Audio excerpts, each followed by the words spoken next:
Hi guys, welcome back to the channel. Before we begin tonight's tale, please do hit that like button, subscribe if you haven't already, and tap the bell so you'll be notified of every new story I upload.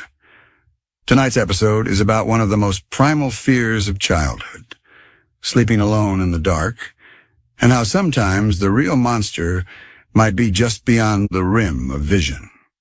We'll touch on some nightmare folklore and a phenomenon many cultures try to explain. The feeling of being watched, of something stirring in the dark while you lie helpless in bed. So settle in, and as you do, maybe glance around your room, turn on a soft nightlight, and promise yourself you'll stay alert to the shadows. When I was 8 years old, I moved into a room of my own for the first time.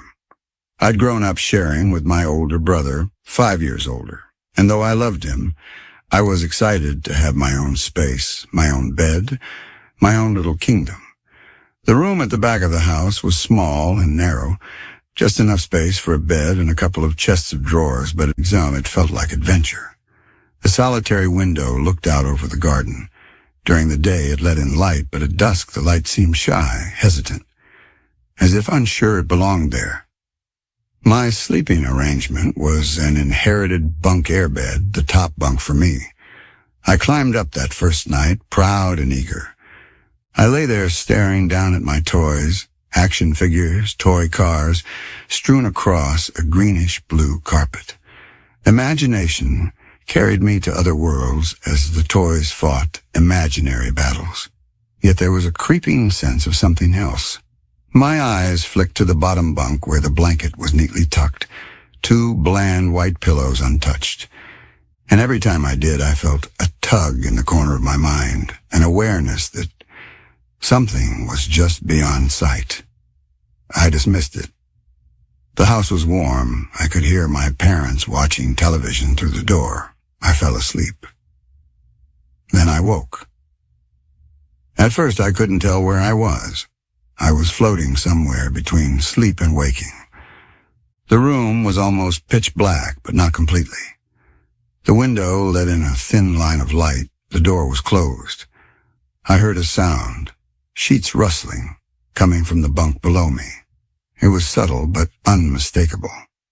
Fabric twisting, something shifting. My heart skipped. I thought maybe my cat had snuck in, or that my mother had come to check on me. But I wasn't sure. I turned to face the wall, closing my eyes tightly, trying to fall back asleep. The rustling stopped. Relief? No. A deeper dread set in. Then the rustling returned, and now it was violent, agitated. The bunk beneath me shook as though something inside it was thrashing, scratching the walls, writhing.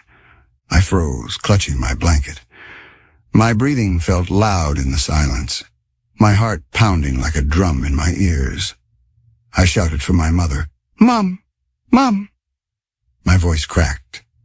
Somewhere in the house something stirred, but the bunk started shaking even more, frames scraping against the wall, flakes of paint falling from the plaster, as if something enormous inside was pushing outward.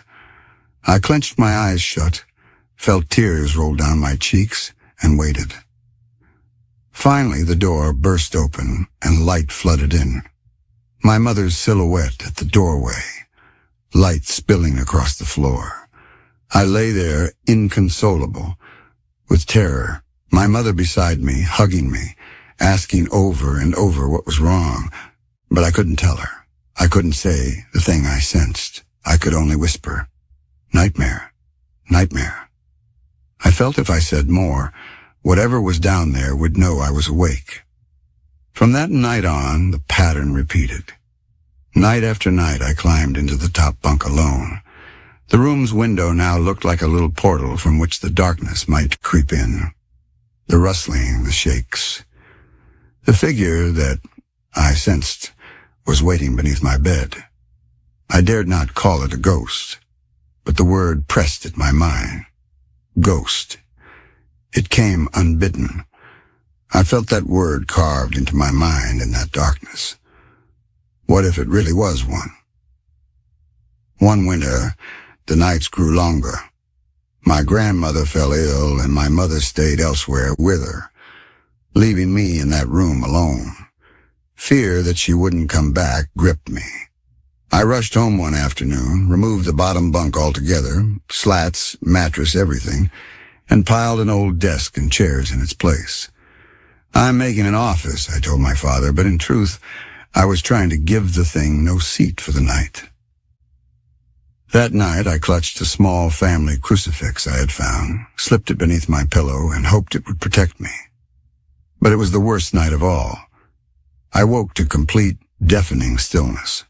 No rustling, no shaking. But I felt the weight of something on me, under my blanket, the cold weight of a hand, an arm. I dared not look. My right hand reached out and felt a smooth, cold forearm across my chest, ragged clothing on its shoulder, oily hair brushing my cheek. It squeezed. It pressed. The sensation of being pinned, trapped, an arm from the wall stretching across the mattress, clutching me. Time stretched. The darkness was infinite. I realized I could not escape. I could not scream. I couldn't call my mother because she was gone. I realized I wouldn't be able to move. I had no way out. Eventually, the room began to lighten. Dawn crept through the window. I heard no exit, no footsteps. The thing was gone. I slept later that day in my parents' bed. Now take a moment with me. Imagine lying in that room. The narrow space, one bunk, a low window, an odd cold light creeping in, shadows pooling. If you were there, what would you do? Would you trust your bed, your blanket, your familiar toys to protect you? Consider, too, in cultures around the world, experiences like this have been given names. In the Philippines, there's the Batibat, a tree spirit that suffocates sleepers placed near its housepost. In Slavic folklore, there is the Nocnitsa, a nightmare spirit that visits children at night and torments them while they sleep.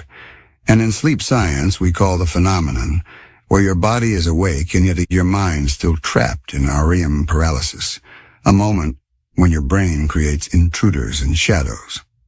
What if my story was a blending of the two, the folk demon and the sleep paralysis hallucination? And here's the worst thought. Once you sense it watching, once you feel it there, is it really gone when the light enters the room? So tonight, if you lie awake listening to the rustle of your sheets or the hum of the night, ask yourself, is that just the house settling? Or something else watching from beneath your bed? Thank you for staying with me through that story. If you enjoyed the chill, please smash the like button, subscribe if you haven't yet, and ring that bell for more. Share this story with your friends. Maybe they'll sleep with one eye open tonight. And in the comments down below, tell me, do you believe that such creatures might be waiting in the dark? Or is science the only explanation? Let's talk. Until next time, lights off, blanket pulled up, and watch the shadows.